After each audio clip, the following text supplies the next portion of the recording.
আজকে হচ্ছে 2 জানুয়ারি 2026। আমাদের বাংলাদেশ বার কাউন্সিল প্রিলিমিনারি পরীক্ষার আজকে হচ্ছে প্রিলিমিনারি যে ব্যাচ আমাদের সেটার দ্বিতীয় ক্লাস, ফৌজদারি কার্যবিধির দ্বিতীয় ক্লাস।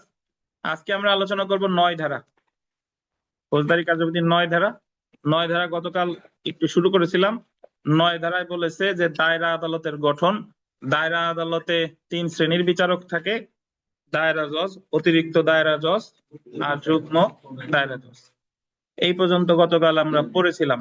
এখন নিয়োগে আসেন। এই দায়রা জজ, অতিরিক্ত দায়রা জজ এবং যুগ্ম দায়রা জজ, এনাদের নিয়োগ আসলে কে দেয় এটা আমরা দেখবো। দেখেন, নিয়োগ ফৌজদারি কার্যবিধির 9-এর 3 ক ধারায় বিধান করা হয়েছে। আপনি এই বোকার মতো 9-এর 3 ক মুখস্থ করতে যাবেন না, জাস্ট ওভারঅল মনে রাখবেন কত ধারা, 9 ধারা। সংবিধানের গোল দিবেন 133 অনুচ্ছেদ অনুসারে রাষ্ট্রপতি কর্তৃক প্রণীত বিধি অনুসারে বাংলাদেশ জুডিশিয়াল সার্ভিসের সদস্যরা দায়রা জজ, অতিরিক্ত দায়রা জজ বা যুগ্ম দায়রা জজ হিসেবে নিয়োগপ্রাপ্ত হন। মানে বলতেছে যে বাংলাদেশ জুডিশিয়াল সার্ভিসের যে সদস্যরা, তাদের মধ্যে থেকে দায়রা জজ, অতিরিক্ত দায়রা জজ এবং যুগ্ম দায়রা জজ নিয়োগপ্রাপ্ত হন। কে নিয়োগ দেয়? রাষ্ট্রপতি। কোন বিধি অনুসারে? সংবিধানের 133 অনুচ্ছেদ অনুসারে। ওই বিধি অনুসারে হলো নিয়োগ দেয়। এখন নিয়োগ দিচ্ছে আবার পরে দেখেন, অন্যদিকে সংবিধানের গোল দিবেন 115 অনুচ্ছেদে বিধান করা হয়েছে যে বিচার বিভাগীয় পদে বা বিচার বিভাগীয় দায়িত্ব পালনকারী ম্যাজিস্ট্রেট পদে রাষ্ট্রপতি কর্তৃক উক্ত উদ্দেশ্যে প্রণীত বিধিসমূহ, এই যে বিধিসমূহ গোল দেন, পাইছেন? বিধিসমূহের নিচে লেখেন 133 অনুচ্ছেদ অনুযায়ী রাষ্ট্রপতি নিয়োগ দান করিবেন। তো তাহলে এখানে একটা জিনিস মনে রাখতে হবে যে বিচার বিভাগীয় পদে বা বিচার বিভাগীয় দায়িত্ব পালনকারী ম্যাজিস্ট্রেট পদে, এই যে যা জুডিশিয়াল সার্ভিসের সদস্যরা বিজিএস পরীক্ষা হয়, তাদের নিয়োগ দেয় হচ্ছে বাংলাদেশের রাষ্ট্রপতি সংবিধানের 115 অনুচ্ছেদ অনুসারে। আর নিয়োগের ক্ষেত্রে যে বিধি অনুসরণ করা হবে, বিধিসমূহ অনুযায়ী রাষ্ট্রপতি নিয়োগ দান করবেন। এই বিধিসমূহ কত? 133। অর্থাৎ কতদিন সে নিয়োগ পাবে, চাকরির শৃঙ্খলাজনিত অ্যাকশন, মানে তার শৃঙ্খলাজনিত কোনো পদক্ষেপ, তার বেতন ভাতা কি হবে, এই বাদ বাকি বিধি টিধি যা আছে সবকিছু নিয়ন্ত্রিত হবে 133 অনুচ্ছেদ বিধান, 133 অনুচ্ছেদের বিধানসমূহ অনুসারে। কিন্তু নিয়োগ দিচ্ছে কততে? 115। তাহলে অনেকেই আমরা 115 এবং 133 অনুচ্ছেদের পার্থক্য বুঝি না। যদি বলে শুধু নিয়োগের কথা, তাহলে হচ্ছে 115 অনুচ্ছেদ। আর যদি বলা হয় যে নিয়োগের ক্ষেত্রে কোন বিধি সমূহ অনুসরণ করা হবে, 133 অনুচ্ছেদের বিধানাবলী অনুসরণ করা হবে। বাট নিয়োগ দিচ্ছে কে? রাষ্ট্রপতি। এখন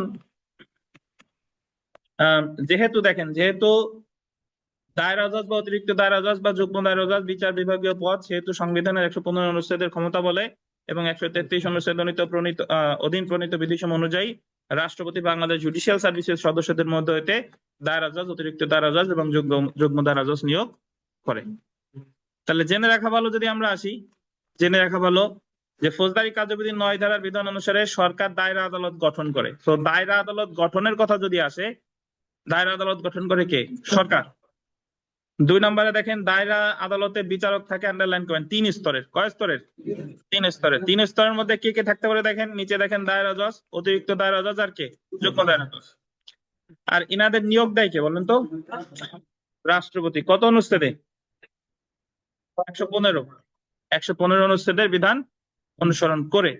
তারপরে একটা পয়েন্ট পরে দেখেন, যে এটা ইম্পর্টেন্ট, দায়রা জজ এবং দায়রা আদালত আর দায়রা জজ এক কথা নয়। দেখছেন, দায়রা জজ আর দায়রা আদালত কি এক কথা নয়। অর্থাৎ দায়রা আদালতে যে 3 ধরনের জজ থাকে, তাদের মধ্যে দায়রা জজ এক ধরনের। মানে দায়রা আদালত একটাই আছে, বাট দায়রা আদালতে 3 শ্রেণীর বিচারক থাকে। 3 শ্রেণীর বিচারকের মধ্যে সবার উপরে যিনি, তিনি হলেন দায়রা জজ, তারপরে অতিরিক্ত দায়রা জজ, তারপরে যুগ্ম দায়রা জজ। দায়রা আদালত হলো এক বা একাধিক জেলা নিয়ে গঠিত দায়রা বিভাগের মধ্যে সর্বোচ্চ ফৌজদারি আদালত, এবং দায়রা জজ, অতিরিক্ত দায়রা জজ এবং যুগ্ম দায়রা জজ হলো উক্ত আদালতের বিচারক বা বিচারিক পদ। তাহলে দায়রা আদালত আর দায়রা জজ কি এক জিনিস? বলেন। বলবেন যে দায়রা আদালতের যে সর্বোচ্চ বিচারক, তার নাম কি? দায়রা জজ। প্রতিটি জেলায় বা দায়রা বিভাগের সর্বোচ্চ ফৌজদারি আদালতের বিচারক হলো দায়রা জজ। তারপরে দেখেন যে দায়রা আদালত মহানগর এলাকায় মহানগর দায়রা আদালত নামে পরিচিত। এটা তো গতকালই আমরা জানি যে দায়রা আদালত যে জায়গায় লেখা আছে ধরে নিতে হবে ওটাই কারে ইনক্লুড করতে, মহানগর দায়রা আদালতে অন্তর্ভুক্ত করেছে। তো এ জায়গায় আমরা যদি বিগত বছরের একটা প্রশ্ন দেখি, দেখেন 1 নম্বর প্রশ্নটা পড়ি। প্রত্যেকটি দায়রা বিভাগে কত শ্রেণীর জজ থাকবে? কয় শ্রেণীর? 3 শ্রেণীর। 2 নম্বর দেখেন, প্রতিটি জেলায় সর্বোচ্চ ফৌজদারি আদালতের বিচারক হন কে? দায়রা জজ। জেলা বলবেন না, জেলা জজ শব্দটা আসি কোথায়? দেওয়ানিতে। আর ফৌজদারি হলেই কি? দায়রা জজ। 3 নম্বর দেখেন, দায়রা আদালতে কয়টি স্তরের বিচারক থাকতে পারে? কয়টি?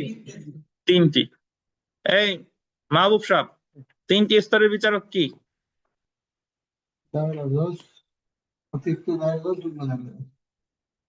আপনার বইয়ের এই অবস্থাটা ভাই, আপনি এই যে কালকে পড়ছি শুরু, আপনি আজকে কি পড়তেছি পেজ খুঁজে পান না,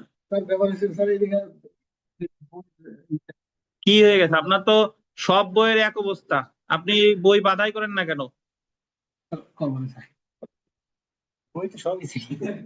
করবেন না মানে কেউ কবে করবেন? আপনার তো সব বইয়ের এক অবস্থা। দেখেন সেলফ প্র্যাকটিস দেখেন, মানে নতুন একটা কিনারই বুদ্ধি দেন, বাস যতটুকু বাকি আছে সেটুক দেখেন। 4 নম্বর প্রশ্নটা দেখেন, বিচার বিভাগীয় পদে বা বিচার বিভাগীয় দায়িত্ব পালনকারী ম্যাজিস্ট্রেট পদে নিয়োগ দেওয়ার ক্ষমতা আছে? নিয়োগ দেওয়ার ক্ষমতা বলছে, তাহলে হবে 115। যদি বলতো কোন বিধান অনুসারে, 133। যেরকম 6 নম্বর প্রশ্নটা দেখেন, দেশ রাষ্ট্রপতি কর্তৃক গোল দিবেন প্রণীত বিধি অনুসারে বাংলাদেশ জুডিশিয়াল সার্ভিসের সদস্যরা দায়রা জজ, অতিরিক্ত দায়রা জজ বা যুগ্ম দায়রা জজ হিসেবে নিয়োগপ্রাপ্ত হবে। কত? 133। 115 অনুচ্ছেদ বাংলাদেশ সংবিধানের আর 133 অনুচ্ছেদ নিয়ে আপনাদের কোনো জিজ্ঞাসা আছে কিনা? যারা এই মুহূর্তে অনলাইন অফলাইনে আছেন, কোনো জিজ্ঞাসা থাকলে করতে পারেন। আমরা চলে আসি ম্যাজিস্ট্রেটের প্রকারভেদ। আবার ম্যাজিস্ট্রেটের প্রকারভেদ খোঁজা শুরু করেন। দেখেন, ফৌজদারি কার্যবিধির 6-2 ধারা অনুসারে 2 শ্রেণীর ম্যাজিস্ট্রেট যথা, একটা হলো বিচারিক ম্যাজিস্ট্রেট আর একটা কি? এটা আমরা আগে থেকেই জানি। তো এর মধ্যে দেখেন, ফৌজদারি কার্যবিধির 10 ধারায় নির্বাহী ম্যাজিস্ট্রেট, আর নির্বাহী ম্যাজিস্ট্রেটের সম্পর্কে বিস্তারিত আলোচনা করছে 10 ধারায়। আমার মনে রাখতে হবে, এই ধারা মনে রাখতে হবে, নির্বাহী ম্যাজিস্ট্রেট সময় কত ধারা? সমান কত ধারা? 10 ধারা। 11 ধারায় বিচারিক ম্যাজিস্ট্রেট, বিচারিক ম্যাজিস্ট্রেটের কথা বলছে 11 ধারায়, আর 12 ধারায় বলছে কি? বিশেষ ম্যাজিস্ট্রেট। 18 ধারায় মেট্রোপলিটন ম্যাজিস্ট্রেটগণের নিয়োগ সম্পর্কে আলোচনা করা হয়েছে। সো এগুলা একটু মনে রাখতে হবে, আমরা আলাদা করে সামনে পড়বো। বাট এখানে যদি শখটা আমরা দেখি যে বিচারিক ম্যাজিস্ট্রেট কয় প্রকার? 4 প্রকার।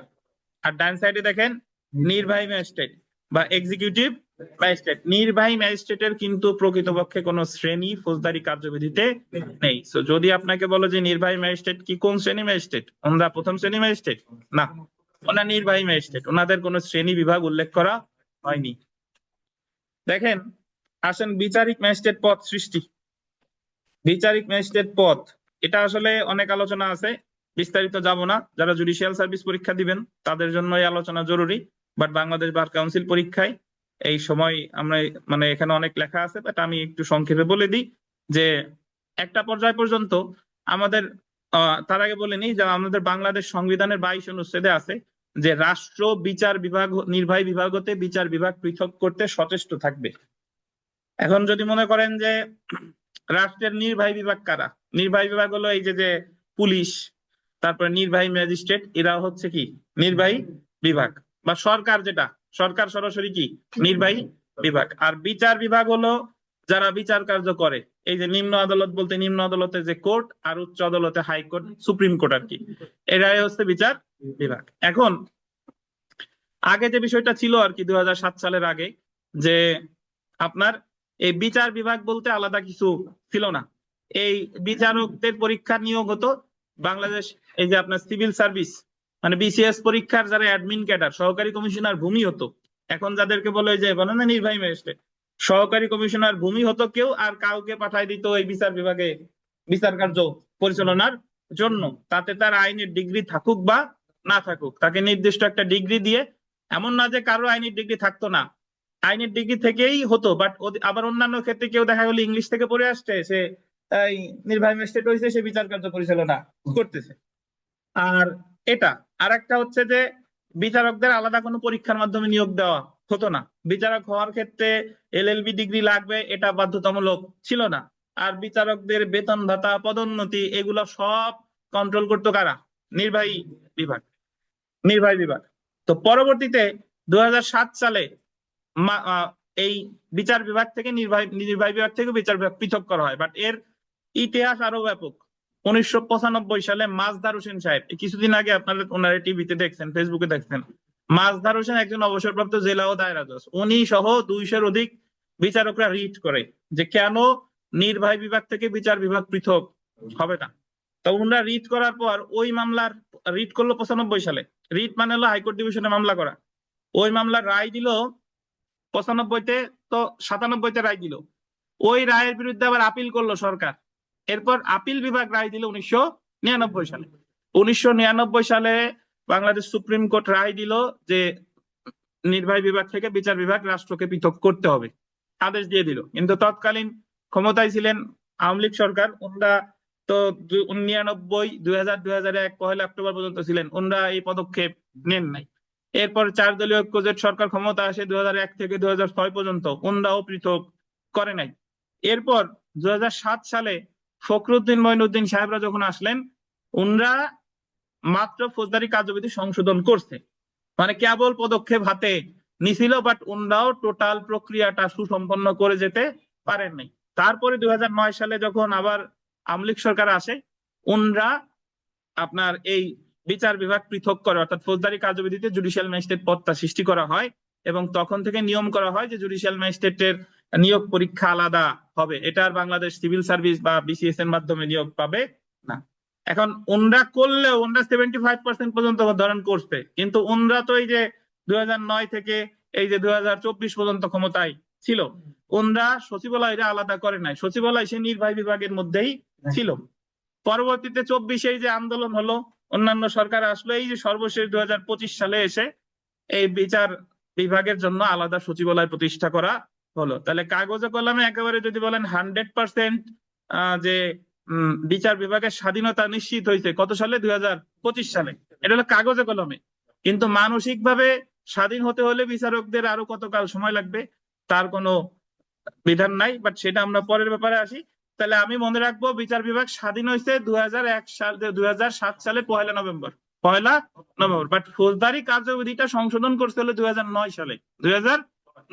9 সালে সংশোধন করে সেটাকে রেট্রোস্পেক্টিভ ইফেক্ট বলে, ভূতাপেক্ষা আইন, মানে আমি আইন তৈরি করছি আজকে, বাট কার্যকর হয়েছে অতীত থেকে।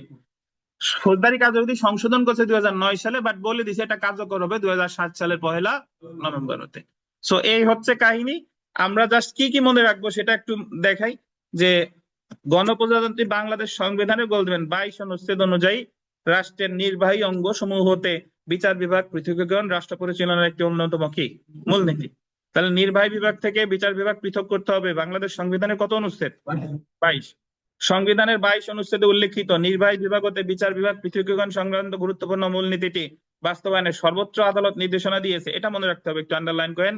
Secretary ministry of finance versus MD Mazdar Hossain and others. এই সেই মাজদার হোসেন মামলার, যা বিচার বিভাগ পৃথকীকরণ মামলা বা মাজদার হোসেন মামলার নামে পরিচিত। তো আমার যেটা মনে রাখতে হবে যে বিচার বিভাগ পৃথকীকরণ মামলা কি নামে পরিচিত? মাজদার হোসেন মামলা। আপিল বিভাগ 1999 সালে 2 ডিসেম্বর রায় ঘোষণা করে এই মামলায় নির্বাহী বিভাগ হতে বিচার বিভাগ পৃথকীকরণের জন্য বা বিচার বিভাগের স্বাধীনতার জন্য গোল দেবেন। মোট 12 দফা নির্দেশনা প্রদান করা হয়। কয় দফা? তো যেটা মনে রাখবেন যে বিচার বিভাগ পৃথক সম্পর্কে বাংলাদেশ সংবিধানের কত অনুচ্ছেদ আছে? 22। বাংলাদেশের এই মামলার নাম কি? মাজদার হোসেন মামলা। কয়টি নির্দেশনা দেয়? আপিল বিভাগ 12টি। এতটুকু মনে রাখলে ইনশাল্লাহ হবে। আর এই পাশে যদি আসি, এই জায়গায় অনেক কথা বলা আছে, এত পড়তে যাবো না, জাস্ট মনে রাখবেন যে এই যে একেবারে লাস্ট বিগত বছর প্রশ্নের উপরের প্যারা বাম সাইডে, পরবর্তীতে 2008 সালের নির্বাচনের পর নতুন সরকার গঠিত হয়, পাইছেন? রাষ্ট্রের নির্বাহী অঙ্গ সমূহতে বিচার বিভাগের পৃথকীকরণ মূলনীতি বাস্তবায়নের উদ্দেশ্যে নতুন পার্লামেন্টে নতুন করে the code of criminal procedure amendment 2009 পাশ করে ফৌজদারি কার্যবিধি সংশোধন করা হয়। তাহলে ফৌজদারি কার্যবিধি সংশোধন করতে কত সালে? 2009 সালে। 2009 সালের আইনের 1-2 ধারা বিধান করা হয় আইনটি আন্ডারলাইন করবেন 1 নভেম্বর 2007 হতে কার্যকর হবে। সংশোধন করছে 2009 সালে, বাট কার্যকর হবে কবে? 2007 সালের 1 নভেম্বর। একই সাথে 2007 সালের অধ্যাদেশের অধীন গৃহীত সকল কার্যক্রমের বৈধতা 2009 সালের আইনের মাধ্যমে দেওয়া হয়। এই কারণে বলা হয়, আন্ডারলাইন করেন, ফৌজদারি কার্যবিধিতে জুডিশিয়াল ম্যাজিস্ট্রেট সম্পর্কিত বিধান অন্তর্ভুক্ত করা হয় 1 নভেম্বর 2007। কবে বলেন? 1 নভেম্বর 2007। তাহলে জুডিশিয়াল ম্যাজিস্ট্রেট সংক্রান্ত বিধানাবলী যুক্ত করা হয় 1 নভেম্বর 2007। আচ্ছা, আর না পড়লেও চলবে, আমরা বিগত বছরের প্রশ্নে আসি। দেখেন যে ফৌজদারি কার্যবিধিতে জুডিশিয়াল ম্যাজিস্ট্রেট সম্পর্কিত বিধান কোন সনে অন্তর্ভুক্ত করা হয়? 2007। বাট যদি বলতো যে জুডিশিয়াল ম্যাজিস্ট্রেট সংক্রান্ত বিধান এই আইন সংসদে পাশ করা হয় কত সালে? 2009 সালে।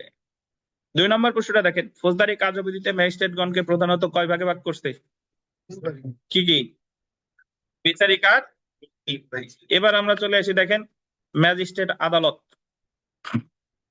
এই তানভিন সাহেব আর রাব্বি সাহেব সজাগ আছেন তো? দেখেন ম্যাজিস্ট্রেট আদালত সমূহ, প্রথমে আমরা চলে আসি যে ফৌজদারি কার্যবিধির 6-3 ধারায় 4 শ্রেণীর বিচারক ম্যাজিস্ট্রেট থাকবে, বিচারিক ম্যাজিস্ট্রেট। 4 শ্রেণীর কারা কারা অলরেডি আমরা জানি, তারপরেও আর একটু দেখি। দেখেন প্রথমে আন্ডারলাইন করেন মহানগর এলাকার বাইরে, আউটসাইড মেট্রোপলিটন এরিয়া। মহানগর এলাকার বাইরে কারা কারা? এই যে দেখেন প্রথমে বলছে চিফ জুডিশিয়াল ম্যাজিস্ট্রেট, তারপর একটা বা বলতেন, বা অতিরিক্ত চিফ জুডিশিয়াল ম্যাজিস্ট্রেট। তাহলে চিফ জুডিশিয়াল ম্যাজিস্ট্রেট বা অতিরিক্ত চিফ জুডিশিয়াল ম্যাজিস্ট্রেট। তারপরে 2 নম্বরে দেখেন প্রথম শ্রেণীর ম্যাজিস্ট্রেট। প্রথম শ্রেণীর ম্যাজিস্ট্রেটের জায়গায় একটু নাম লেখেন, ওনার নাম কি? আর এক নাম কি? সিনিয়র জুডিশিয়াল ম্যাজিস্ট্রেট, যাতে মনে থাকে, মনে থাকলে লেখার দরকার নাই। তারপরে দেখেন দ্বিতীয় শ্রেণীর ম্যাজিস্ট্রেট, তারপরে কি? তৃতীয় শ্রেণীর ম্যাজিস্ট্রেট। এবার আমরা যদি চলে আসি মহানগর এলাকায়, মহানগর এলাকা যদি আমরা দেখি, দেখেন মহানগর এলাকায় প্রথমে দেখেন চিফ মেট্রোপলিটন ম্যাজিস্ট্রেট বা অতিরিক্ত চিফ মেট্রোপলিটন ম্যাজিস্ট্রেট। আর 2 নম্বরে দেখেন মেট্রোপলিটন ম্যাজিস্ট্রেট। মেট্রোপলিটন ম্যাজিস্ট্রেটের বাংলা হলো মহানগর ম্যাজিস্ট্রেট। এখন মহানগর ম্যাজিস্ট্রেট তাহলে কোন শ্রেণীর ম্যাজিস্ট্রেট? প্রথম শ্রেণীর ম্যাজিস্ট্রেট। জেনে রাখা ভালোতে আসি, দেখেন যে জেলা পর্যায়ে 4 শ্রেণীর জুডিশিয়াল ম্যাজিস্ট্রেট থাকে এবং মহানগর এলাকায় 2 শ্রেণীর জুডিশিয়াল ম্যাজিস্ট্রেট থাকে। জেলা পর্যায়ে চিফ জুডিশিয়াল ম্যাজিস্ট্রেট, প্রথম শ্রেণীর ম্যাজিস্ট্রেট, দ্বিতীয় শ্রেণীর ম্যাজিস্ট্রেট, তৃতীয় শ্রেণীর ম্যাজিস্ট্রেট থাকে। আর মহানগর এলাকায় থাকে চিফ মেট্রোপলিটন ম্যাজিস্ট্রেট এবং মহানগর ম্যাজিস্ট্রেট। 2 নম্বর পয়েন্ট আন্ডারলাইন করবেন, মহানগর এলাকায় দ্বিতীয় বা তৃতীয় শ্রেণীর বিচারিক ম্যাজিস্ট্রেট থাকে না। 3টে স্টার দেন। মহানগর এলাকায় দ্বিতীয় বা তৃতীয় শ্রেণীর বিচারিক ম্যাজিস্ট্রেট থাকে বলেন? থাকে না। তারপরে 3 নম্বর পয়েন্টটা, মহানগর এলাকায় মেট্রোপলিটন ম্যাজিস্ট্রেট প্রথম শ্রেণীর ম্যাজিস্ট্রেটের ক্ষমতা প্রয়োগ করে। 3টে স্টার দেন। মহানগর এলাকায় মেট্রোপলিটন ম্যাজিস্ট্রেট কি? প্রথম শ্রেণীর ম্যাজিস্ট্রেটের ক্ষমতা প্রয়োগ করে। তারপরে দেখেন 6-3 ধারার অধীন চিফ জুডিশিয়াল ম্যাজিস্ট্রেট বা চিফ মেট্রোপলিটন ম্যাজিস্ট্রেট বলতে অতিরিক্ত চিফ জুডিশিয়াল ম্যাজিস্ট্রেট এবং অতিরিক্ত চিফ মেট্রোপলিটন ম্যাজিস্ট্রেট অন্তর্ভুক্ত হবে। অর্থাৎ অতিরিক্ত চিফ জুডিশিয়াল ম্যাজিস্ট্রেট এবং অতিরিক্ত চিফ মেট্রোপলিটন ম্যাজিস্ট্রেটকে আলাদা কোনো ম্যাজিস্ট্রেটের শ্রেণী বলা যাবে। বাট দায়রা জজের ক্ষেত্রে দায়রা জজ একটা, অতিরিক্ত দায়রা জজ একটা, যুগ্ম দায়রা জজ একটা, কিন্তু এই ম্যাজিস্ট্রেটের ক্ষেত্রে ওনাদের আলাদা শ্রেণী করে নাই। এখন কেন করে নাই ডাক্তার হোয়াইটলি, স্ট্রোকস বা আইন কমিশন তৎকালীন ওনারাই ভালো জানে। দেখেন বিগত বছরের প্রশ্ন পড়ি। 1 নম্বর প্রশ্ন যে জেলা পর্যায়ে কত প্রকারের জুডিশিয়াল ম্যাজিস্ট্রেট আদালত থাকে? কয় প্রকারের? 4 প্রকারের। 2 নম্বর দেখেন কে প্রথম শ্রেণী ম্যাজিস্ট্রেটের ক্ষমতা প্রয়োগ করতে পারে? কে? Metropolitan magistrate. আমরা চলে আসি বিচারিক ম্যাজিস্ট্রেট, ধারা 11। দেখেন, বিচারিক ম্যাজিস্ট্রেট ফৌজদারি কার্যবিধির 11 ধারায়, এটা আন্ডারলাইন করবেন, ভিভিআই ফৌজদারি কার্যবিধির 11 ধারায় মহানগর এলাকার বাইরে গোল দিবেন জেলা পর্যায়ে বিচারিক ম্যাজিস্ট্রেটের নিয়োগ সংক্রান্ত বিধান আলোচনা করছে। মহানগর এলাকার বাইরে বিচারিক ম্যাজিস্ট্রেটের নিয়োগ দেয় কত ধারায়? 11 ধারায়। অন্যদিকে গোল দিবেন 18 ধারায় মহানগর এলাকায় মেট্রোপলিটন ম্যাজিস্ট্রেটদের নিয়োগ সংক্রান্ত বিধান আছে। সো একটা জিনিস খেয়াল করেন, যখন বিচারিক ম্যাজিস্ট্রেটদের নিয়োগ দিচ্ছে জেলা পর্যায়ে তখন 11 ধারা, যখন বিচারিক ম্যাজিস্ট্রেটদের নিয়োগ দিচ্ছে জেলা পর্যায়ের বাইরে তখন কত ধারা? 18 ধারা। আর নিয়োগের ক্ষেত্রে উভয় ক্ষেত্রে নিয়োগ দেবে রাষ্ট্রপতি। ওই যে বাংলাদেশ সংবিধানের 115 অনুচ্ছেদের ক্ষমতায় নিয়োগ দিচ্ছে, আর কোন বিধান অনুসারে? 133 অনুচ্ছেদের বিধান অনুসারে। এই যে দেখেন, তো এখান থেকে কি প্রশ্ন হতে পারে যে জুডিশিয়াল ম্যাজিস্ট্রেট সংক্রান্ত বিধান বা জুডিশিয়াল ম্যাজিস্ট্রেটের নিয়োগ আছে কত ধারায়? 11 ধারায়। মহানগর এলাকায় জুডিশিয়াল ম্যাজিস্ট্রেটদের নিয়োগ দেয় কত ধারায়? 18 ধারায়। কে নিয়োগ দেয়? রাষ্ট্রপতি। দেখেন, ফৌজদারি কার্যবিধির 11 ধারার বিধান করা হয়েছে সংবিধানের, এটা না পড়ি, এটাকে আমরা জানি। তো এখানে একটা কথা একটু লিখবেন, লেখেন ধারা 11 ব্র্যাকেটে 2 ক, একটু লেখেন ধারা 11 ব্র্যাকেটে 2 আর ক একসাথে। সরকার গেজেটের মাধ্যমে বিচারিক ম্যাজিস্ট্রেট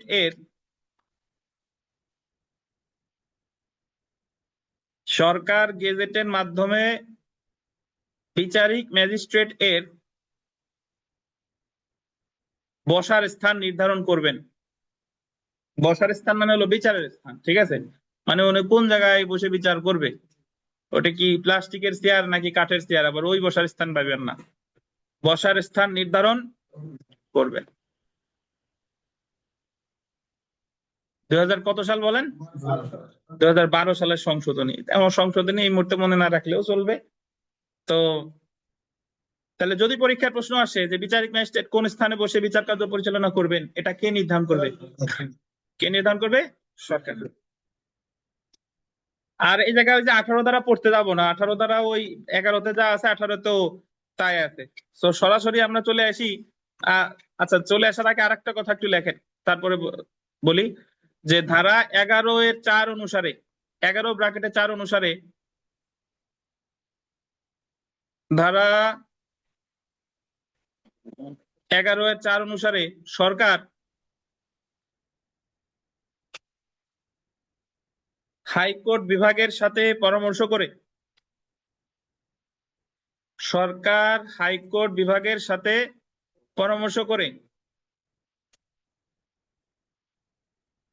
নির্বাহী ম্যাজিস্ট্রেটকে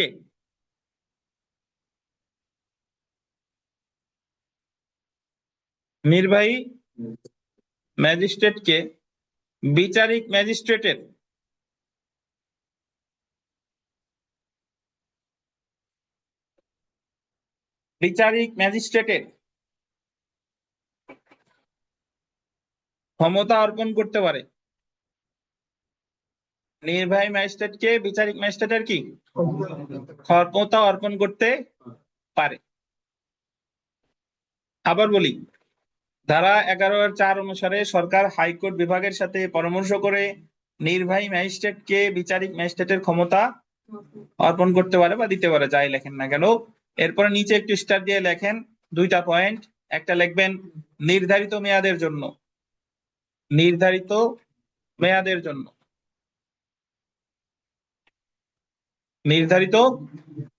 জন্য, আর একটা স্টার দিয়ে লিখবেন নির্বাহী দায়িত্ব পালন করবেন না।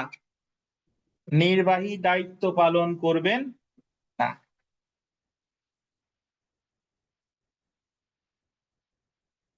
নির্বাহী দায়িত্ব পালন করবেন না।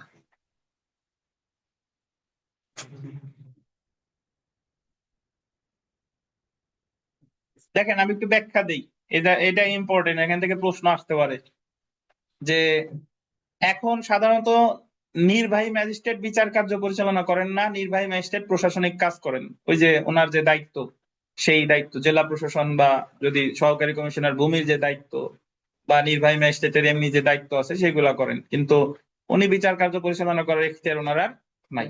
বাট সরকার যদি মনে করে, তাহলে সরকার হাইকোর্ট বিভাগের সাথে পরামর্শ করে কোন নির্বাহী ম্যাজিস্ট্রেটের উপর জুডিশিয়াল ম্যাজিস্ট্রেটের ক্ষমতা অর্পণ করতে পারে। কত ধারায়? 11 ধারায়। এবং যদি পরীক্ষায় যদি আসে যে সরকার নির্বাহী ম্যাজিস্ট্রেটের উপর বিচারিক ম্যাজিস্ট্রেটের ক্ষমতা অর্পণ করে, কার সাথে পরামর্শ করে? হাইকোর্টের সাথে। তারপরে তারপরের প্রশ্ন যে কতদিন দায়িত্ব পালন করবে? নির্দিষ্ট সময়ের জন্য, বাট ওখানে বলা নাই যে নির্দিষ্ট সময় কতদিন। আচ্ছা, এরপরে এমন সময় তিনি বিচারিক ক্ষমতা যখন ওনার উপর অর্পিত হলো, উনি শুধু বিচারিক দায়িত্বই পালন করবেন, এমন সময় উনি ওনার নির্বাহী দায়িত্ব পালন থেকে কি থাকবেন? বিরত থাকবেন।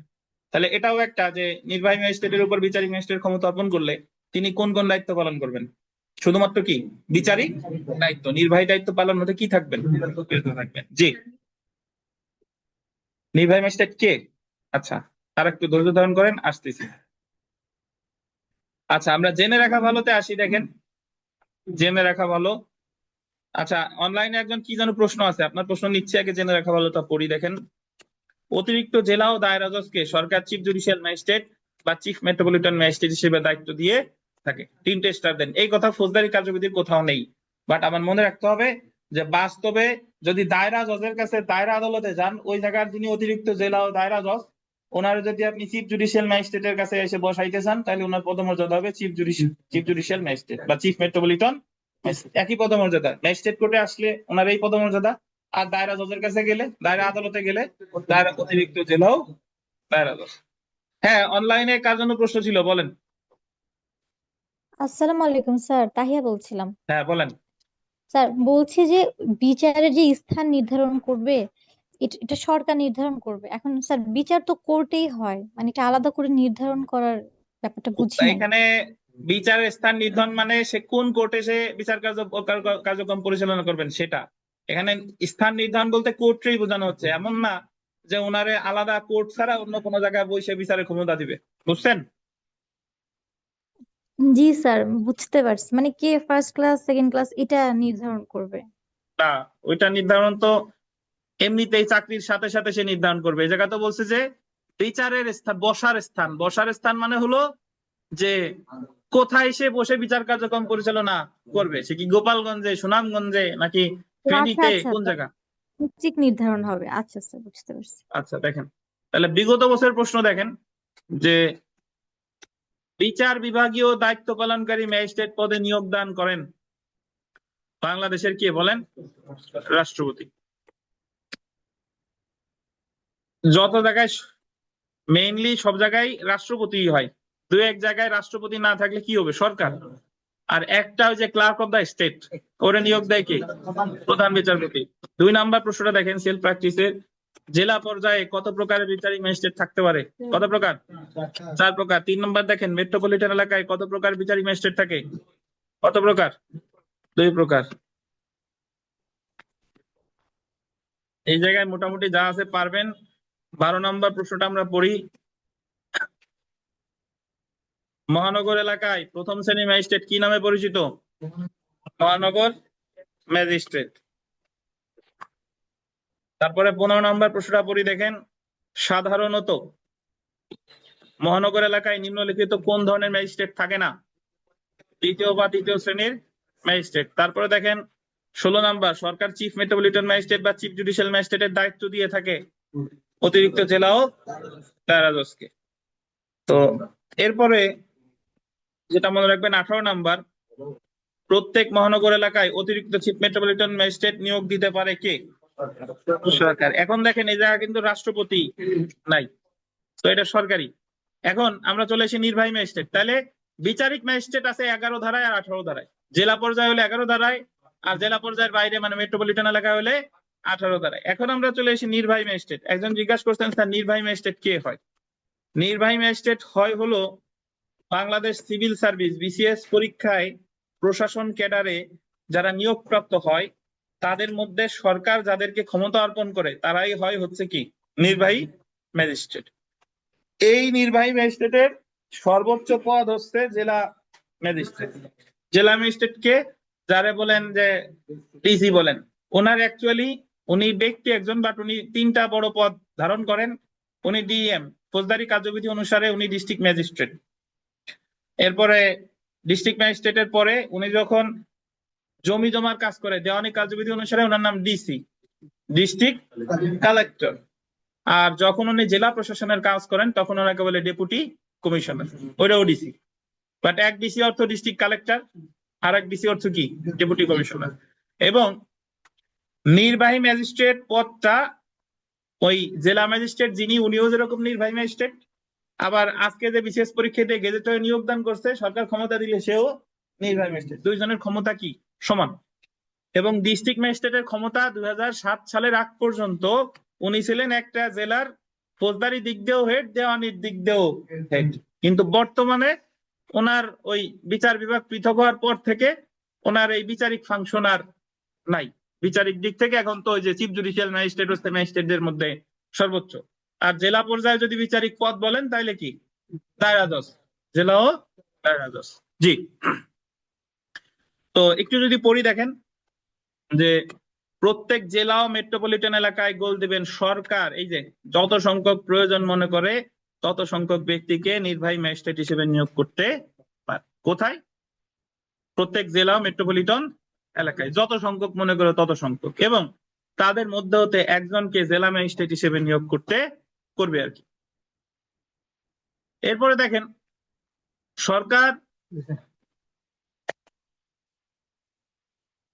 সরকার বাংলাদেশ সিভিল সার্ভিস প্রশাসনে নিয়োজিত যে কোনো ব্যক্তিকে নির্বাহী ম্যাজিস্ট্রেট হিসেবে নিয়োগ দিতে পারবে। দেখছেন?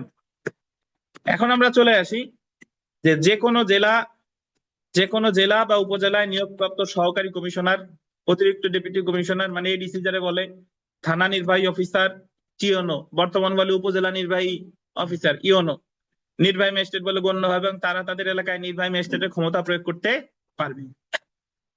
লাস্টের পয়েন্টটা ভিভিআই আন্ডারলাইন করে 3টে স্টার দিবেন।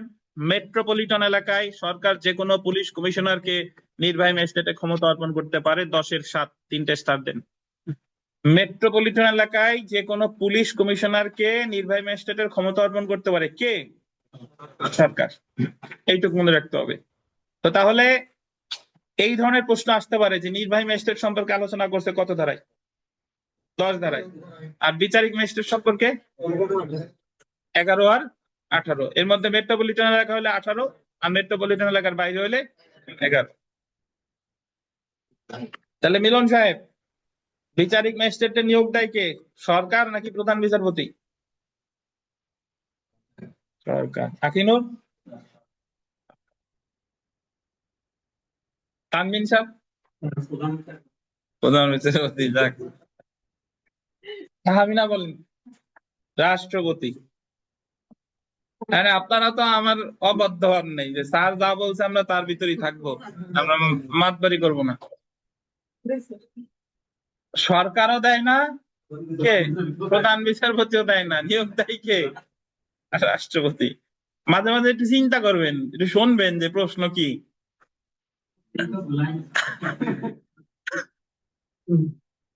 আচ্ছা দেখেন, আমরা চলে আসি বিশেষ ম্যাজিস্ট্রেট বা স্পেশাল ম্যাজিস্ট্রেট ধারা 12। দেখেন বিশেষ ম্যাজিস্ট্রেট এই ধারণাটা আসলো কেন? বিশেষ ম্যাজিস্ট্রেট মানে হলো যে কারো উপর সরকার বিচারিক ম্যাজিস্ট্রেটের ক্ষমতা দিছে বা কারো উপর নির্বাহী ম্যাজিস্ট্রেটের ক্ষমতা দিছে, তখন তারা বিশেষ ম্যাজিস্ট্রেট হিসেবে গণ্য হবে। যেরকম প্রথমেই দেখেন, তো জাস্ট মনে রাখবেন বিশেষ ম্যাজিস্ট্রেট আছে কত ধারায়? 12 ধারায়। তো প্রথমে যেটা আমরা আমাদের জন্য গুরুত্বপূর্ণ সেটা হলো বিশেষ নির্বাহী ম্যাজিস্ট্রেট। মহানগর এলাকার বাইরে, এটা গোল দিয়েন, মহানগর এলাকার বাইরে। কোথায়? মহানগর এলাকার বাইরে। তারপরে আন্ডারলাইন করে সরকার যে কোনো ব্যক্তির উপর নির্বাহী ম্যাজিস্ট্রেটের ক্ষমতা অর্পণ করতে পারে, যে কোনো ব্যক্তির উপর। তবে কথা আছে, ওই ব্যক্তিটা হতে হবে যে দেখেন কিন্তু অ্যাসিস্ট্যান্ট সুপারিনটেন্ডেন্ট অফ পুলিশ পদমর্যাদার নিচের কোন কর্মকর্তার উপর, মানে যারে এই নির্বাহী ম্যাজিস্ট্রেটের ক্ষমতা সরকার দিবে তার পদমর্যাদা হতে হবে মানে সর্বনিম্ন ASP, assistant superintendent of police.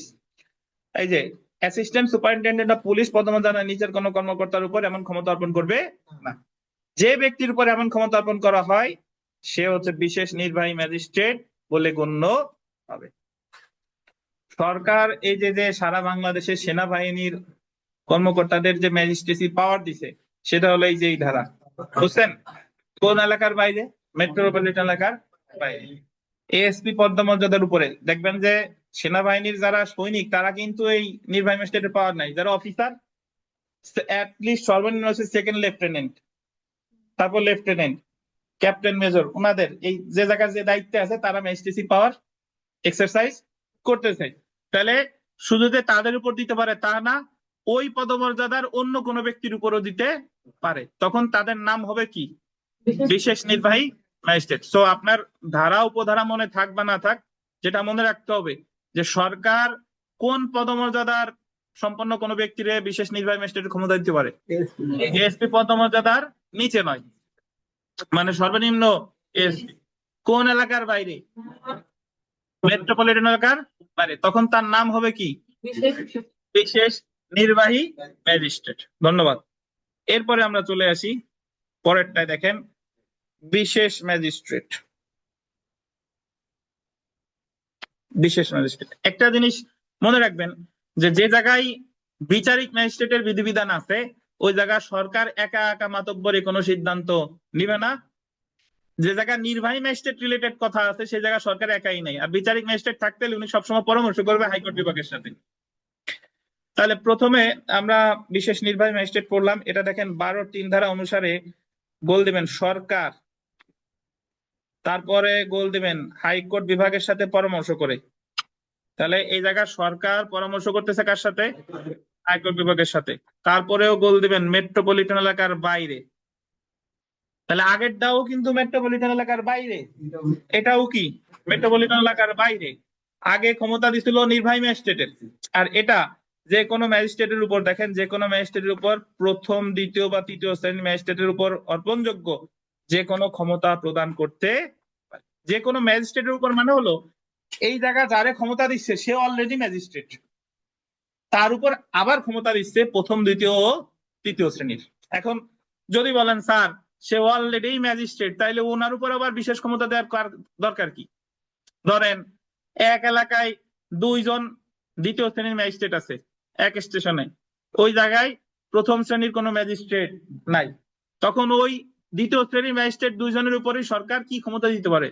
প্রথম শ্রেণীর ম্যাজিস্ট্রেটের ক্ষমতা দিতে পারে। যখন দিবে তখন ওনার নাম হবে এই যে দেখেন 12(3) অধীন এমন ভাবে নিয়োগকৃত ম্যাজিস্ট্রেট বিশেষ ম্যাজিস্ট্রেট বলে গণ্য।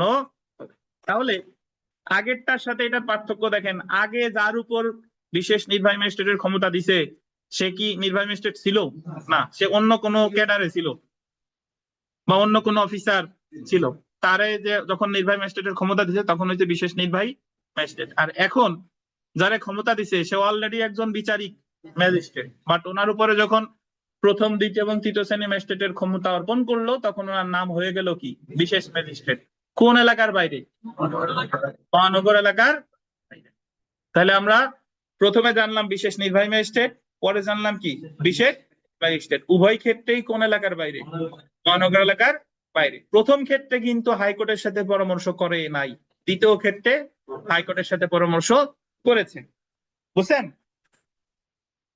আচ্ছা, এবার আমরা চলে আসি বিশেষ মেট্রোপলিটন ম্যাজিস্ট্রেট।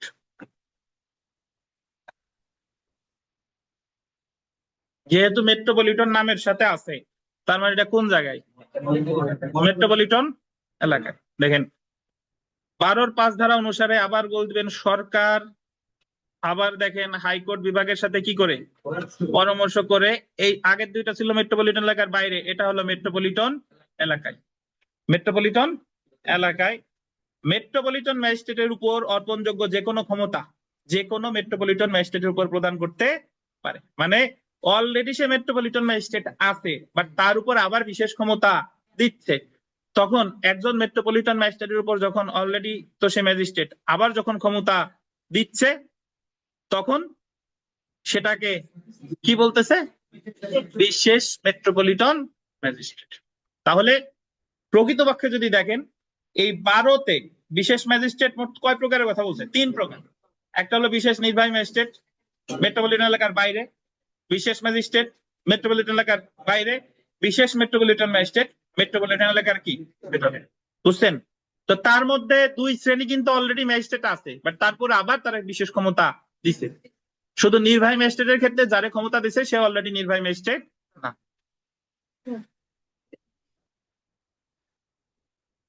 দ্বিতীয় তৃতীয় নাই, প্রথমে ওই ক্ষমতা দেয় বা দ্বিতীয় প্রথমে ক্ষমতা দেয়, কিন্তু পরেরটা বুঝি না স্যার। তো সে তো মেট্রোপলিটন ম্যাজিস্ট্রেট আবার পরেরটা বোঝেন না, ধরেন সে এক এলাকার দায়িত্বে আছে অন্য এলাকার নাই, তখন তার অন্য এলাকার দায়িত্ব তার উপর অর্পণ করছে। দেখেন মেট্রোপলিটন এলাকায় মেট্রোপলিটন ম্যাজিস্ট্রেটের উপর অর্পণযোগ্য যে কোনো ক্ষমতা মেট্রোপলিটন ম্যাজিস্ট্রেটের উপর প্রদান করতে পারে 12 এর 5 অধীন এমন ভাবে নিয়োগকৃত ম্যাজিস্ট্রেট বিশেষ মেট্রোপলিটন ম্যাজিস্ট্রেট বলে গণ্য হবে। বুঝতে পারছেন? ধরেন উনি আগে আমাদের সহজ করে বলে দিই, ধরেন মেয়র হলো 2 জন, ঢাকা উত্তর আর ঢাকা দক্ষিণ। এখন ঢাকা উত্তর যখন নাই, বিদেশে গেছে বা হজ করতে গেছে, তখন 2 মেয়রের দায়িত্ব ওনার উপর দিছে, তখন উনি বিশেষ মেয়র। যেখানে নাই ওই ওই জি জি, এইভাবে ধরে নেন। তো জেনে রাখা ভালোতে যদি আমরা চলে আসি, তাহলে বিশেষ ম্যাজিস্ট্রেট অ্যাকচুয়ালি 12 ধারায় কয় শ্রেণীর আছে? 3 শ্রেণী। এর মধ্যে বিশেষ নির্বাহী হলো 1, আর বাকি 2 জন কি বিচারিক ম্যাজিস্ট্রেট বলা যেতে পারে। তার ভিতরে একজন হলো জেলা পর্যায়ের, একজন হলো জেলা পর্যায়ের বাইরে। তো জেনে রাখা ভালো যদি আমরা দেখি যে, জেনে রাখা ভালো নির্বাহী ম্যাজিস্ট্রেটের মধ্যে হতে যে কোনো একজনকে সরকার জেলা ম্যাজিস্ট্রেট নিয়োগ দিয়ে থাকে নাকি? তাহলে নির্বাহী ম্যাজিস্ট্রেটের সর্বোচ্চ পদ কি? জেলা ম্যাজিস্ট্রেট। তারপরে মেট্রোপলিটন এলাকায় পুলিশ কমিশনারকে সরকার নির্বাহী ম্যাজিস্ট্রেটের ক্ষমতা দিতে পারে 10-7। এটা তো আমরা আগেই পড়ছি না? যেটা বেশ ইম্পর্টেন্ট সেটা একটু দেখি, যে 10 এবং 12 ধারায় নিয়োগকৃত সমস্ত নির্বাহী ম্যাজিস্ট্রেট জেলা ম্যাজিস্ট্রেটের অধীনস্থ। মানে যত নির্বাহী ম্যাজিস্ট্রেট আছে ওনারা কার অধীনস্থ? জেলা ম্যাজিস্ট্রেট। তার মানে যত নির্বাহী ম্যাজিস্ট্রেট আছে জেলা পর্যায়ে আছে উপজেলা পর্যায়ে সবাই জেলা ম্যাজিস্ট্রেটের অধীনস্থ। আবার অর্থাৎ প্রতিটি জেলায় নির্বাহী ম্যাজিস্ট্রেটের সর্বোচ্চ পদ হচ্ছে কি? জেলা ম্যাজিস্ট্রেট। আবার সমস্ত বিচারিক ম্যাজিস্ট্রেট জুডিশিয়াল ম্যাজিস্ট্রেটের হেড হচ্ছে কি? Chief judicial magistrate. বুঝছেন? আবার সমস্ত ম্যাজিস্ট্রেটের হেড, সে বিচারিক হোক আর নির্বাহী হোক, জেলা ম্যাজিস্ট্রেট হোক বা চিফ জুডিশিয়াল ম্যাজিস্ট্রেট হোক, এনাদের মাথা হচ্ছে মহানগর ম্যাজিস্ট্রেট চিফ মেট্রোপলিটন ম্যাজিস্ট্রেটের অধীন। এটা তো জানলাম। আবার সমস্ত বিচারিক ম্যাজিস্ট্রেটের দায়রা জজের অধীন। বুঝছেন? সমস্ত দায়রা জজ আবার কার অধীন? হাইকোর্টের অধীন। মানে নির্বাহী ম্যাজিস্ট্রেট জেলা ম্যাজিস্ট্রেটের অধীন, বিচারিক ম্যাজিস্ট্রেট চিফ জুডিশিয়াল ম্যাজিস্ট্রেটের অধীন, মেট্রোপলিটন ম্যাজিস্ট্রেট চিফ মেট্রোপলিটন ম্যাজিস্ট্রেটের অধীন। আবার সকল ম্যাজিস্ট্রেট সিজেএম হোক, সিএমএম হোক, জিএম হোক, ওনারা কার অধীন? দায়রা জজ। আর সকল দায়রা জজ কার অধীন? হাইকোর্টের অধীন। বুঝছেন? তো আমরা একটা বিগত বছর প্রশ্ন পড়ি যে প্রতিটি জেলায় নির্বাহী ম্যাজিস্ট্রেটের সর্বোচ্চ পদ হচ্ছে কে? জেলা ম্যাজিস্ট্রেট। এরপরে 4 নাম্বার প্রশ্নটা একটু পড়ি, দেখেন 4 নাম্বার, যে সরকার নির্বাহী ম্যাজিস্ট্রেটের সকল বা যে কোনো একটি ক্ষমতা মহানগর এলাকায় ড্যাশের উপর ন্যস্ত করতে পারে। মহানগর এলাকায় হলে কে? পুলিশ কমিশনারের উপর। 6 নাম্বার দেখি, সরকার সরকার বিশেষ নির্বাহী ম্যাজিস্ট্রেট নিয়োগ দিতে পারে কোথায়? মহানগর এলাকার বাইরে। যদি বুঝে থাকেন পারবেন ইনশাল্লাহ। আমাদের নামাজের বিরতি, ওই সিগনেচার শিটে সবাই সিগনেচার করে দেন।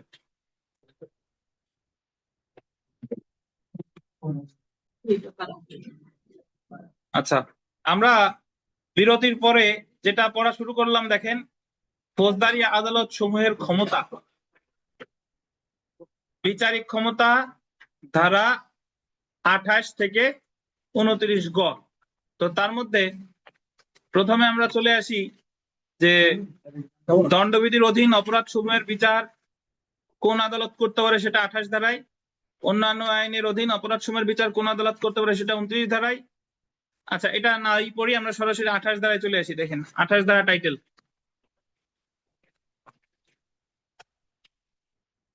পাইছেন? 28 ধারা দেখেন, 28 ধারা আছে দণ্ডবিধির অধীন অপরাধ সমূহের বিচার। কত ধারা? 28 ধারা। দেখেন, দণ্ডবিধির অধীন অপরাধ সমূহের তদন্ত অনুসন্ধানের ক্ষেত্রে ফৌজদারি কার্যবিধি প্রযোজ্য হবে 5 এর 1 সরি। আর কোন কোন ফৌজদারি আদালত দণ্ডবিধির অধীন অপরাধ সমূহের বিচার করবে, আদালতের কথা।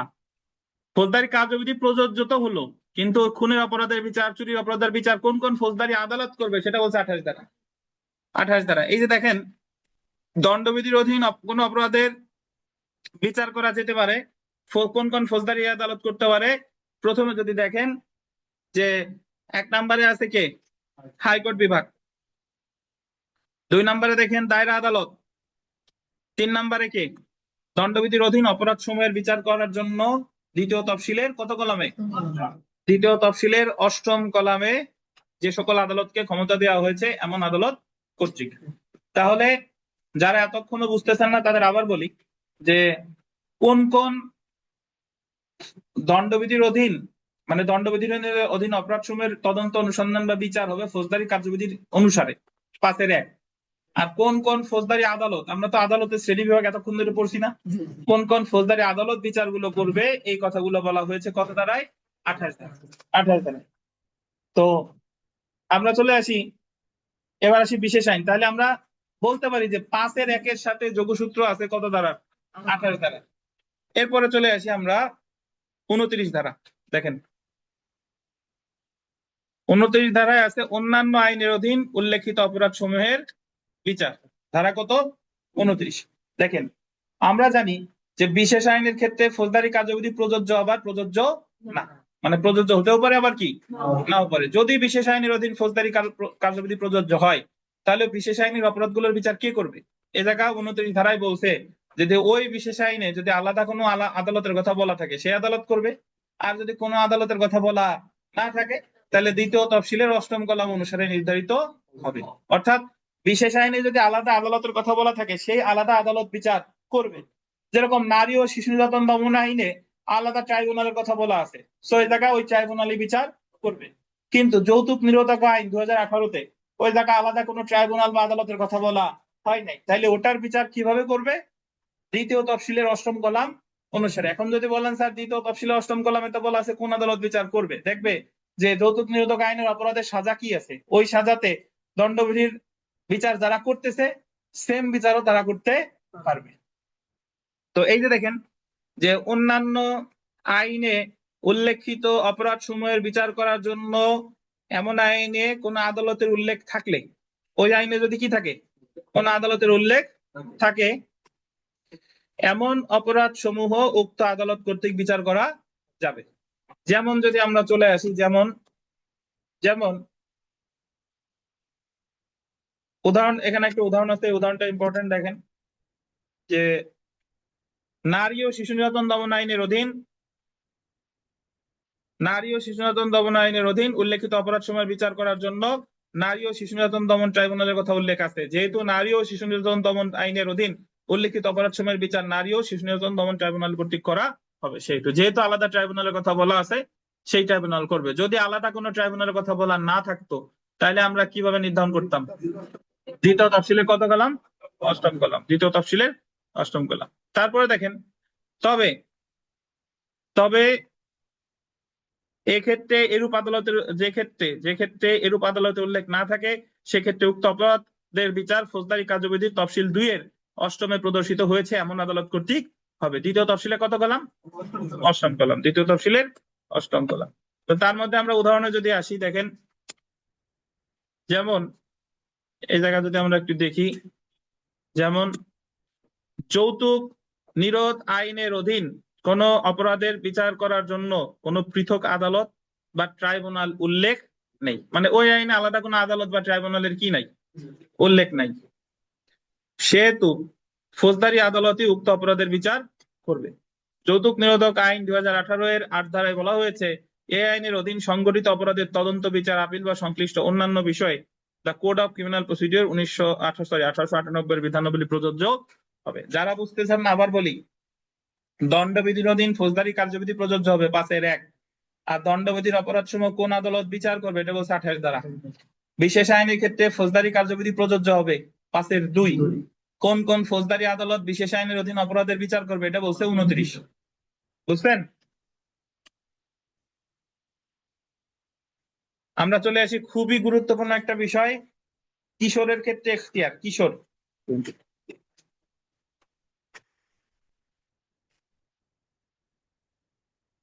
কিশোরের ইংরেজি হচ্ছে জুভেনাইল। দেখেন, কিশোরের ক্ষেত্রে এখতিয়ার jurisdiction in the case of juvenile, ধারা কত? 29 খ। আর যদি ইংরেজিতে বলেন তাহলে 29B। দেখেন, এই জায়গায় বলতেছে ফৌজদারি কার্যবিধির 29 খ ধারায় কিশোর বলতে 15 বছরের কম বয়স্ক কোনো ব্যক্তিকে বোঝানো হয়েছে। যার বয়স 15 বছরের কম, তাতে সে ছেলে হোক আর কি মেয়ে হোক, সেই হচ্ছে আইনের দৃষ্টিতে কিশোর, জুভেনাইল। এই ধারায় 15 বছরের কম বয়সের শিশু বলতে এমন ব্যক্তিকে বোঝানো হয়েছে যার বয়স, এটা ইম্পর্টেন্ট, পুরাতন বইতে নাই বাট লিখে রাখবেন, যার বয়স আদালতে হাজির হওয়ার সময় বা তাকে হাজির করার সময় 15 বছরের কম ছিল। যখন সে অপরাধ করছে ওই সময় তার বয়স না, যখন আদালতে হাজির করছে ওই সময় তার বয়স হিসাব করা হবে। বুঝছেন? আমাদের শিশু আইন 2023 অনুসারে ওই জায়গায় বলা আছে যে যখন অপরাধ করছে ওই সময় তার বয়স দেখতে হবে কত। কিন্তু ফৌজদারি কার্যবিধির 29-এর খতে কি বলছে?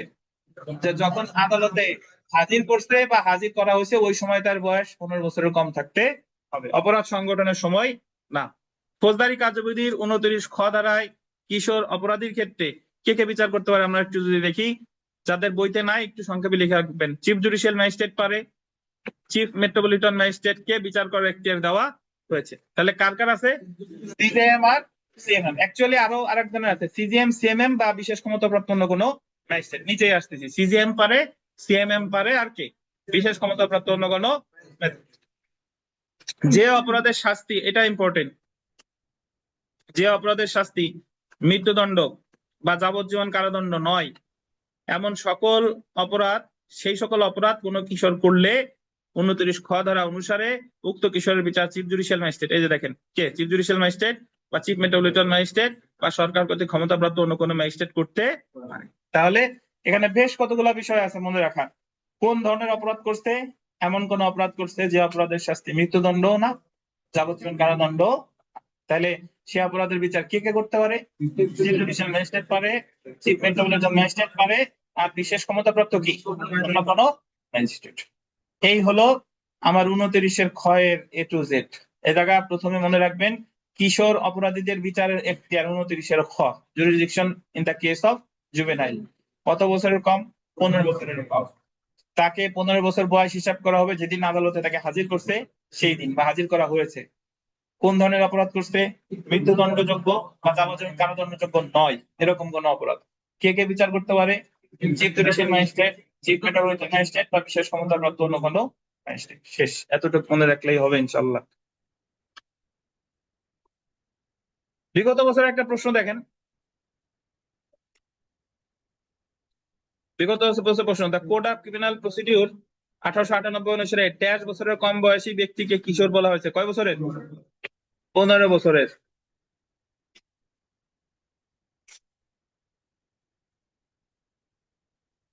3 নম্বর প্রশ্নটা পড়ি। The code of criminal procedure 1898 29 খ ধারা অনুসারে 15 বছরের নিচের কোন শিশু মৃত্যুদণ্ড, যাবজ্জীবন কারাদণ্ডযোগ্য অপরাধ ব্যতীত অন্য কোনো অপরাধ করলে সেই অপরাধের বিচার করতে পারে কে? চিফ জুডিশিয়াল ম্যাজিস্ট্রেটও পারে, চিফ মেট্রোপলিটন ম্যাজিস্ট্রেটও পারে, সরকার কর্তৃক বিশেষভাবে ক্ষমতাপ্রাপ্ত অন্য কোনো ম্যাজিস্ট্রেটও পারে। উপরের কি বলেন? সবগুলো। আমরা চলে আসি দণ্ড প্রদানের ক্ষমতা। দণ্ড প্রদানের ক্ষমতা এই জায়গা মোটামুটি পড়বো না, সরাসরি এই জায়গা চলে আসেন 31 ধারা, পরের পেজে 31 ধারা পাইছেন? এ জায়গা দেখেন যে হাইকোর্ট বিভাগ এবং দায়রা আদালতের দণ্ড প্রদানের ক্ষমতা, মানে হাইকোর্ট বিভাগ আর দায়রা। এই মাহবুব সাহেব, হাইকোর্ট বিভাগ কে? হাইকোর্ট বিভাগ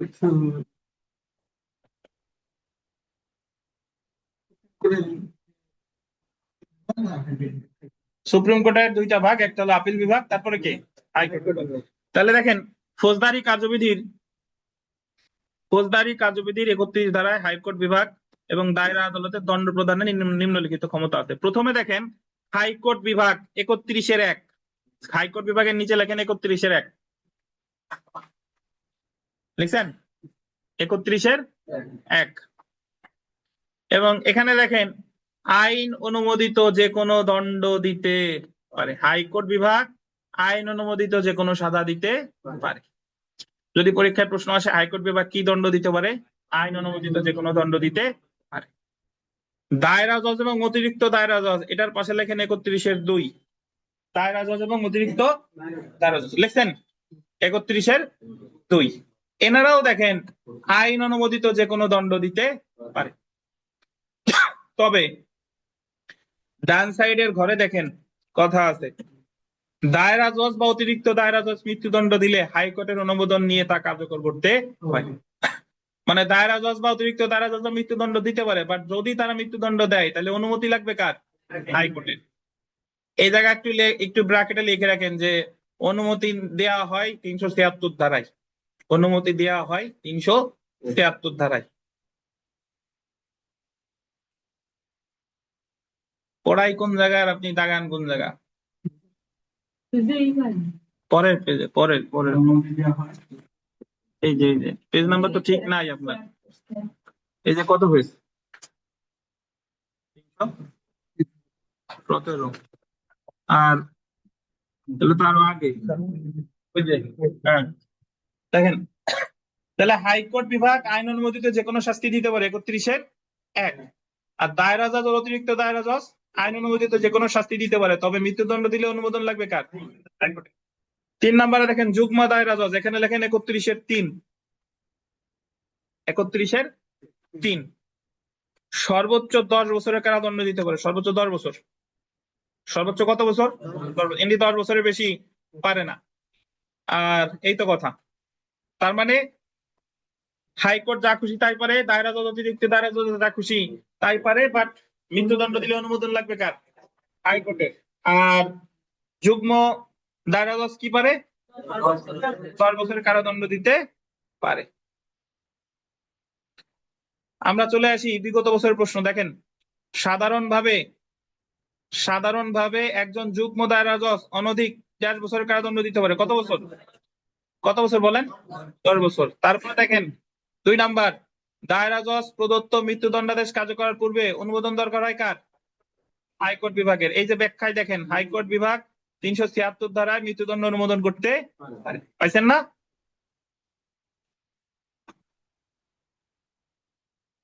সেলফ প্র্যাকটিসের যা আছে সবই গুরুত্বপূর্ণ। আসেন আমরা বিচারিক ম্যাজিস্ট্রেটের দণ্ড প্রদানের ক্ষমতা এই জায়গা চলে আসি। বিচারিক ম্যাজিস্ট্রেটের দণ্ড প্রদানের ক্ষমতা, পাশে লেখেন সাধারণ ক্ষমতা। বিচারিক ম্যাজিস্ট্রেটের দণ্ড প্রদানের ক্ষমতা কি লিখবেন? সাধারণ ক্ষমতা।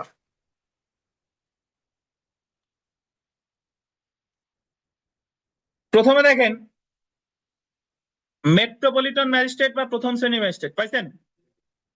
মেট্রোপলিটন ম্যাজিস্ট্রেট আদালত বা প্রথম শ্রেণীর ম্যাজিস্ট্রেট আদালত নিঃসঙ্গ বা নির্জন কারাবাস সহ কয় বছরের কারাদণ্ড?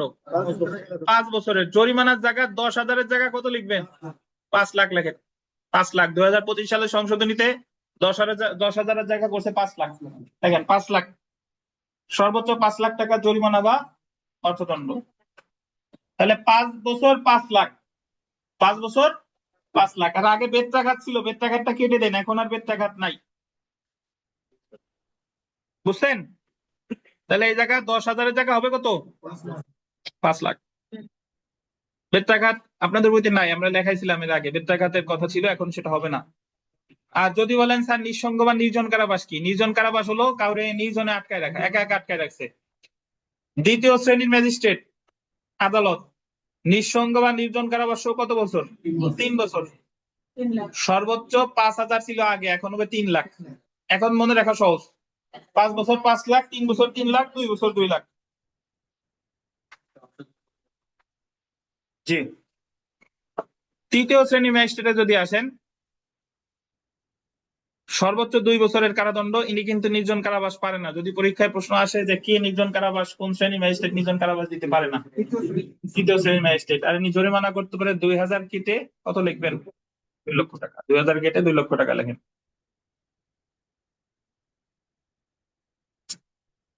লিখছেন? তা আমরা বিগত বছরের প্রশ্ন যদি দেখি, এই জায়গা বিগত বছরের অনেক প্রশ্ন আছে, ঠিক করে নিবেন, কারণ এখন তো আর এই 5-10 হাজার নাই, তো পরে পরে ঠিক করে নিবেন। আমরা চলে আসি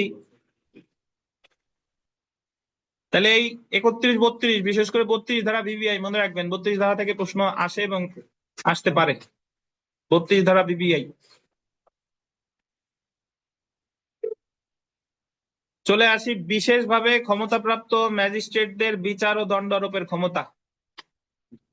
মানে দুইটা ধারা, 29-এর গ এবং 33-এর গ। 29-এর গতে সরকার বিচারের ক্ষেত্রে বিশেষ ক্ষমতা দিছে কয়েকজন ব্যক্তিকে। কিসের ক্ষেত্রে? বিচারের ক্ষেত্রে, মানে তারা কি কি বিচার করতে পারে, আর তারা বিচার করে কি কি শাস্তি দিতে পারে, এটা আছে কততে? 33-এর গতে। তার আগে পীযূষ সাহেব 32 ধারায় আমরা কি পড়ছি বলেন, না দেখে বলেন।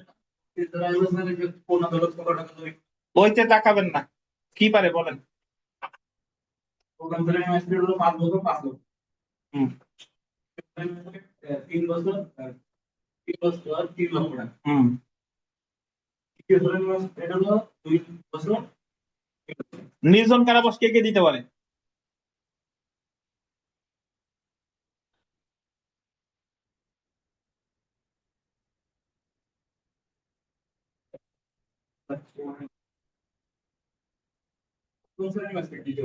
বিমল সাহেব, নির্জন কারাবাস কে কে পারে? প্রথম শ্রেণী, দ্বিতীয় শ্রেণী। এই আপনারা একজন যদি না পারে, কেউ বিরক্ত প্রকাশ করবেন না, হাসবেন না, মরিয়ম বদ্দের মতো কেউ বলবেন না যে ইন্ডে এখানে আসে কি করতে, এই কথা যেন কার মধ্যে থেকে না পাই। বুঝতে পারছেন? পরে দেখবেন যে পারতেছে না, সে পাশ করে বেরিয়ে গেছে, আর আপনি আশা লাগবে। আসেন না, না আসেন, পড়তে হবে। এই জায়গা পারা না পারা, এই জায়গা তো পারেন না বলেই আপনারা আসছেন। দেখেন, আর আমি বিশ্বাস করি আপনারা সবাই পারেন, বলতে গেলে নার্ভাস হয়ে যান আর কি। তো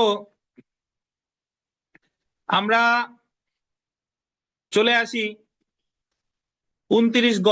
দেখেন, 29 গ ধারা অনুসারে হাইকোর্ট বিভাগের সাথে পরামর্শ করে, হাইকোর্ট বিভাগের সাথে কে পরামর্শ করছে? সরকার। একটা জিনিস মনে রাখবেন, যে জায়গায় হাইকোর্ট বিভাগের কথা আছে, তাহলে ধরে নেবেন ওই জায়গায় যে ম্যাজিস্ট্রেটদের কথা বলা আছে সব কি বিচারিক ম্যাজিস্ট্রেট। কতিপয় অপরাধের জন্য বিচার করার জন্য কতিপয় ম্যাজিস্ট্রেটকে বিশেষ ক্ষমতা দিতে পারে। আর 29 গ ধারায় এই বিশেষভাবে ক্ষমতাপ্রাপ্ত ম্যাজিস্ট্রেটগণ কোন কোন ধরনের অপরাধ বিচার করতে পারে সেটা 29 গ ধারায় আলোচনা করা হয়েছে, এবং বিচার করে বিশেষভাবে ক্ষমতাপ্রাপ্ত ম্যাজিস্ট্রেটগণ কত বছর পর্যন্ত কারাবাস দিতে পারে সেটা বলছে কততে? 33 ক। তো প্রথমে আমরা চলে আসি 29 গতে। 29 গ দেখেন, 29 গ ধারায় এই যে যদি দেখি,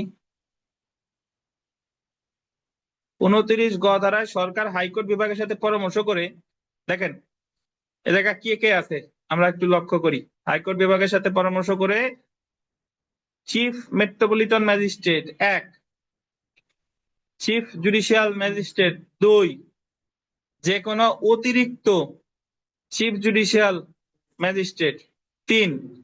এই 3 জনরে যে অপরাধের শাস্তি মৃত্যুদণ্ড তা ছাড়া সকল ধরনের অপরাধের গোল দিবেন বিচার করার ক্ষমতা অর্পণ করতে পারে। তাহলে এরা কিন্তু কি, আপনারা অনেকে ভুল বুঝেন, আপনারা ভাবেন কি যে মৃত্যুদণ্ড ছাড়া অন্য যে কোনো শাস্তি দিতে পারে, এটা কিন্তু শাস্তির ধারা না। এই জায়গা বলছে সরকার হাইকোর্ট বিভাগের সাথে পরামর্শ করে 3 ধরনের ম্যাজিস্ট্রেটকে বিচারের ক্ষেত্রে বিশেষ ক্ষমতা দিচ্ছে। কারে কারে? CMM, CJM, ACGM. এই জায়গা কিন্তু চিফ জুডিশিয়াল ম্যাজিস্ট্রেট আছে, অতিরিক্ত চিফ জুডিশিয়াল আছে, চিফ মেট্রোপলিটন আছে, বাট অতিরিক্ত চিফ মেট্রোপলিটন নাই। ওনারা দেয় নাই, কেন দেয় নাই সেটা পরের বিষয়। তো এই 3 জনরা বলতে পারে যে আপনারা মৃত্যুদণ্ড ছাড়া সকল অপরাধের বিচার করতে পারবেন। কি সাজা দিতে পারবে সেটা পরের কথা।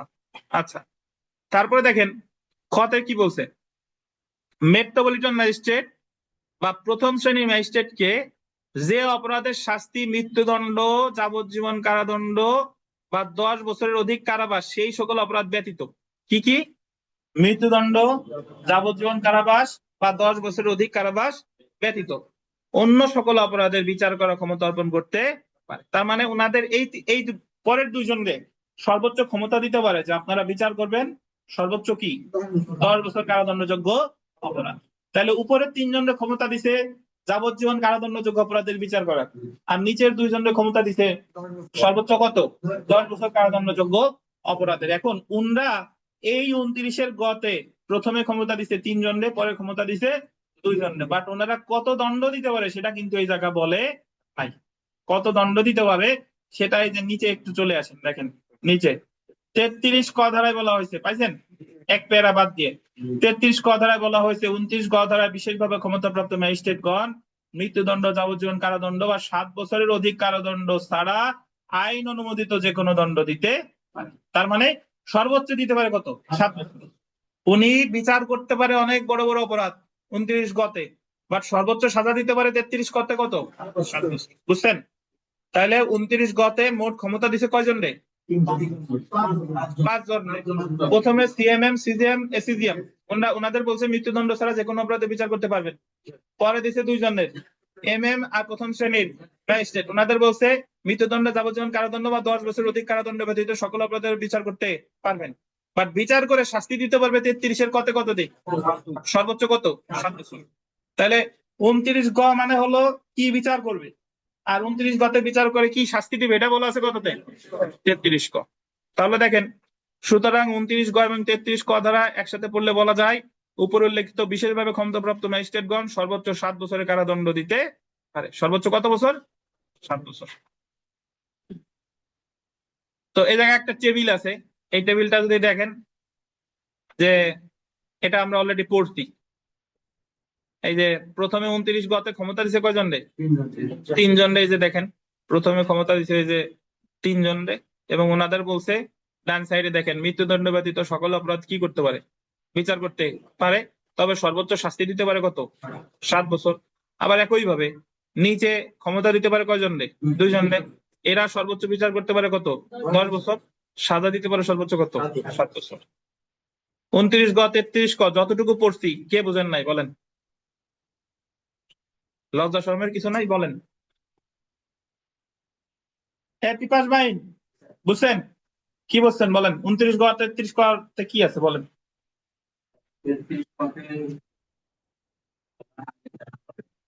আগে 29 গ, আগে 29 গ বলেন।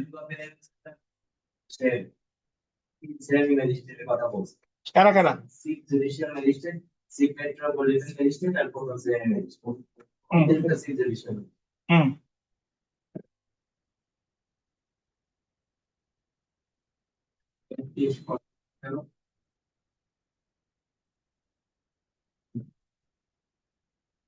বলেন।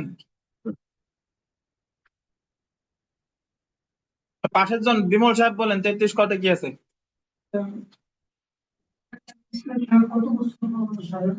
কত বছর? কত বছর? 7 বছর।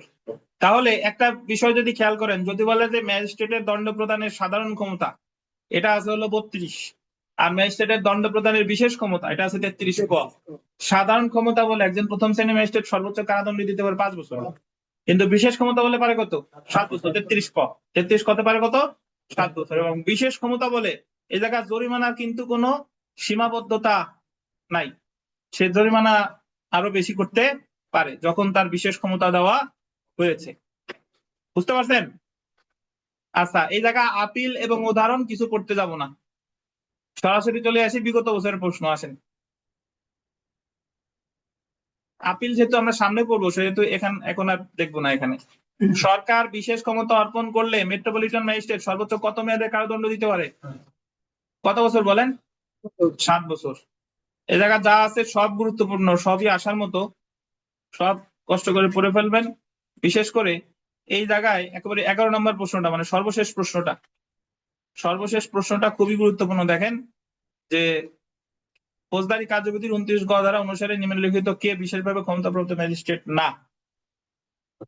এই জায়গা চিফ জুডিশিয়াল ম্যাজিস্ট্রেট আছে, চিফ মেট্রোপলিটন ম্যাজিস্ট্রেট আছে, অতিরিক্ত চিফ মেট্রোপলিটন ম্যাজিস্ট্রেট, ইনাদের কিন্তু 29 গতে বিশেষ ক্ষমতা দেয়। বুঝতে পারছেন?